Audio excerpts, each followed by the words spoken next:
Penerimaan peserta didik baru atau PPDB tingkat sekolah menengah pertama atau SMP masih dibuka di sejumlah sekolah di Kota Makassar. Hal ini dilakukan lantaran sekolah masih kekurangan siswa dari pendaftaran PPDB sebelumnya. Kekurangan siswa terjadi di 17 SMP negeri di Kota Makassar. 5 diantaranya merupakan sekolah hasil regrouping atau penggabungan yang baru dilakukan oleh Dinas Pendidikan Kota Makassar tahun ini. Untuk di SMP Negeri 45 Makassar, menerima siswa baru sebanyak 180 orang dengan ruang belajar 5 kelas. Namun hingga pendaftaran pertama ditutup, hanya diikuti oleh 138 pendaftar. Artinya, sekolah ini masih kekurangan siswa sebanyak 47 orang atau satu kelas lebih.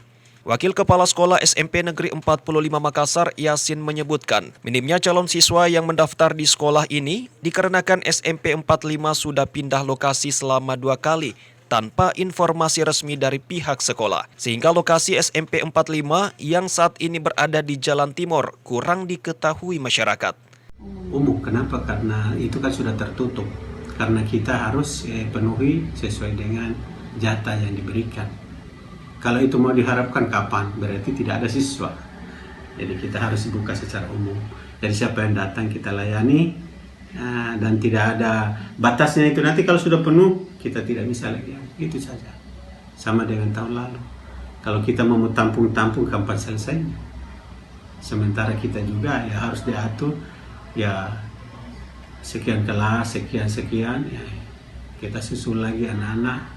Akhirnya nanti diumumkan kamu ada di gugus ini.